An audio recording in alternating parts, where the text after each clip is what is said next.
ஆண்டவராகிய இயேசு கிறிஸ்துவின் நாமம் மகிமைப்படுவதாக.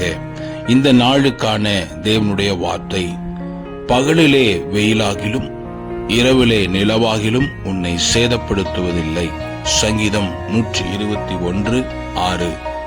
இந்த வார்த்தையிலிருந்து நாம் ஒரு காரியத்தை அறிந்து கொள்ள முடிகிறது. நாம் பகலிலே வெயிலானாலும் இரவிலே நிலவானாலும் நம்மை சேதப்படுத்தாத அளவிற்கு நம்மை பாதுகாக்கிற தேவன்.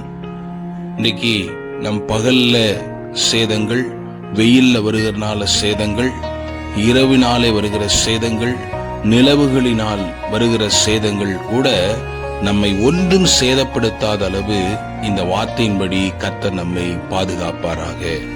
ஆமென்.